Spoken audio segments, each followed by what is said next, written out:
Hey guys, Roman here, quantitative researcher and trader, founder of Quant Guild. Welcome to my first weekly fireside chat where I am going to discuss some topics that are on my mind, topics that you guys leave in the comment section below, questions, so on and so forth. And today is all about artificial intelligence.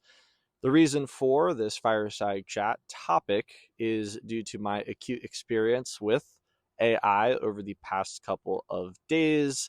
If you follow me on X or are involved in my Discord, you'll know that my channel credentials were restricted due to impersonation.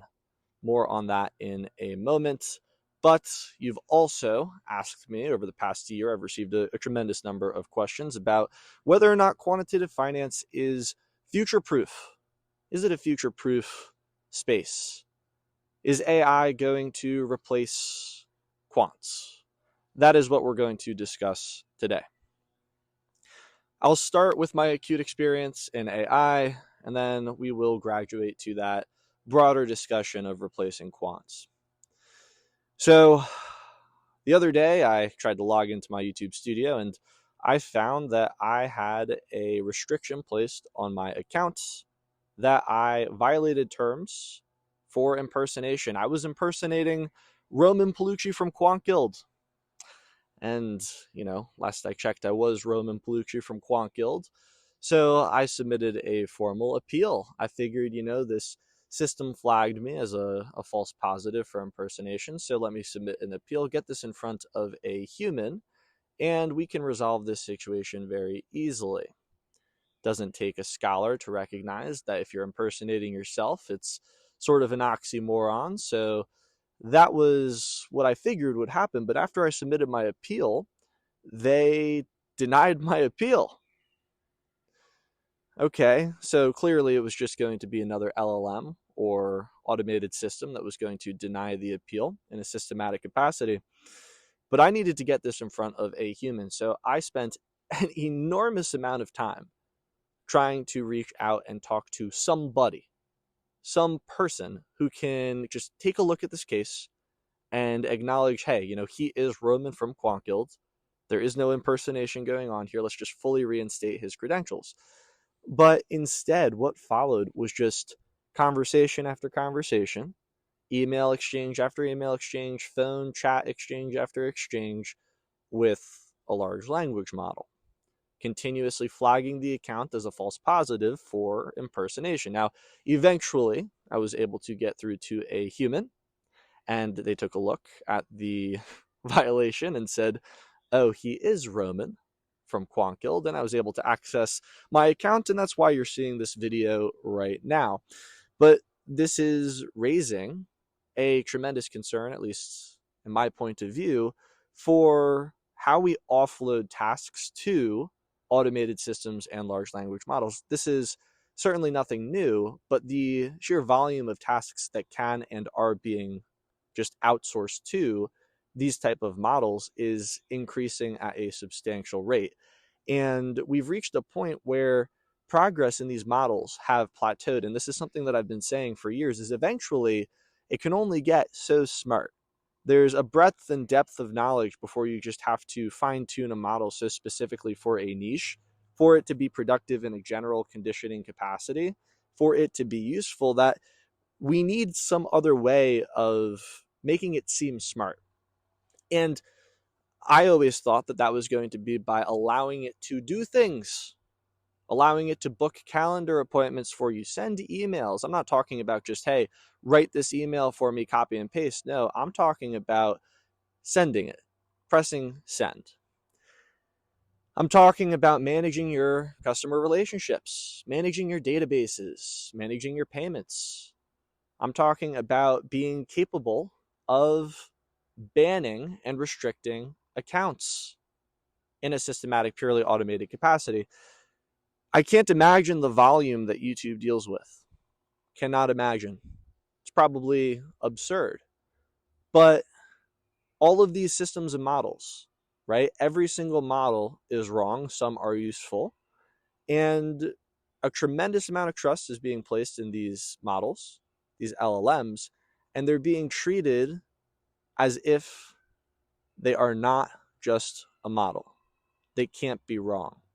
There's always going to be a non-zero probability of failure. What about these tail cases? There are hundreds of thousands of these tail cases. When you're talking about the sheer volume of the world that we interact in with, whether it be social media or, we can get into the implications in a workplace professionally as well, these non-zero probabilities of failure certainly add up. And I think that's my big concern with all of this offloading to artificial intelligence, this outsourcing of task to artificial intelligence, is when you have the volume that we do, failures and the magnitude of those failures when they do occur are going to occur not just substantially and frequently, but when they do, how do you mediate them if you're dealing with the volume of failures that you are? So if you have me needing to talk to a human from YouTube, how many people are there like me? 100, 1,000, 10,000, a million, right? This is what I'm talking about. So it's starting to turn into a situation where it's not too big to fail. It's too big to succeed in that sense. And the overflow in the workplace and professionally is it's pretty outrageous. If you look at something like the job application process, oh my God, it's destroyed. It is completely destroyed. You can take any job description, right? You can copy paste it into chat, into Gemini, whatever. It can write a perfect resume for you, submit the resume along with what? 1,000, 10,000 other perfect resumes. Some AI systems exist to automatically do this in a systematic way. So you can blast your resume out to what? 100, 1,000, 10,000 job applications. Nobody's going through those. If you thought they weren't going through a stack of resumes before, what makes you think they're going to go through 1,000 AI written applications? So in that space, it's become full circle now. Recruiters have to reach out and talk to people, talk to references. It's becoming more human, less systematic. And that is a consequence of the volume, just the sheer volume. And of course, all of the failure with that volume, because if you have 10,000 perfect resumes, who do you talk to, right? If you talk to 1, 2, 3 people at random, are they even qualified? You have no idea. You have no idea. So it's becoming increasingly human. That's counterintuitive. You would imagine that it's going to be purely systematic, but no, it's becoming increasingly human. You take a look at something, not just artificial intelligence and replacing employers or employees in the workplace. You look at something just like a tablet, right? Being able to take orders at a fast food restaurant. It's like, oh, that's going to replace every single job. But that tablet is just a model. It's a model for the real world and somebody taking your order in a dynamic way. You punch in your order, maybe it works, 80% of the time, 90% of the time. I don't actually have the numbers, but it's a model. The tablet is a model, and all models are wrong. Some are useful. So there are edge cases, right? Every single ticket that's opened on software is because of an edge case. Software is just a model, and all models are wrong. Some are useful. You're always going to need somebody to fix the problem. I ordered this burger without cheese, right? And there's cheese on my burger. My tablet isn't going to be able to resolve that at McDonald's. I got to go talk to somebody. I need them to fix this issue. Same thing with software, right? I'm not receiving this verification email. I need to reach out to support. Why am I not receiving this verification email? The system says it's sent. I don't see it in my spam. It's not in my inbox. I never got it. These edge cases are always going to exist. So if these edge cases are always going to exist, then what does that mean for the worker, the employee? Well, just like I said, in the context of job applications, it's just becoming increasingly human. If you take a look at something like the YouTube complaint situation that I had to work through, I needed a human to fix it. AI can be the smartest thing in the world, but when you have a non-zero probability of failure and the sheer volume that they have, you are going to be dealing with thousands, tens of thousands, millions of people with these tail cases. And then this is going to turn into a different issue. It's very interesting because these types of tasks that we weren't able to automate in a systematic capacity can be automated to some extent with LLMs, with AI, but the sheer volume that these tasks have with a non-zero probability of failure means you need more people than ever to fix the absolute mess that they cause. So all of this is really to say, and this is just like a more of a, it's not necessarily unstructured, but I'm putting together the structure for an argument that as we continue to become more reliant on AI for tasks, whatever those tasks may be, we're going to need more people than ever to fix the mistakes. I think about junior talent and junior developers. This is a real situation. Standing there saying, hey, I really need this button, and I need this button on this particular product to do something. And the junior talent, for the first time in the entire universe of software engineering, can say, I'm trying, boss. I've been trying for a couple of days, but Cloud won't do it. Cloud won't cooperate with me. It's not putting the button there. It's not doing what I'm intending it to do. What a crazy concept. They would have no idea how to read code. They would have no idea how to actually go in and debug the problem and actually put the button there and make it work. If the AI system is incapable of comprehending the infrastructure or whatever, it's too big, who knows?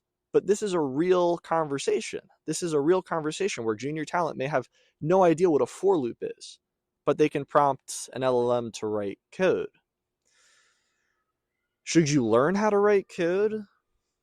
This is subject for discussion. This is pretty much what I'm trying to articulate and argue is the sheer volume of these tasks being offloaded to AI is going to create a tremendous amount of opportunity.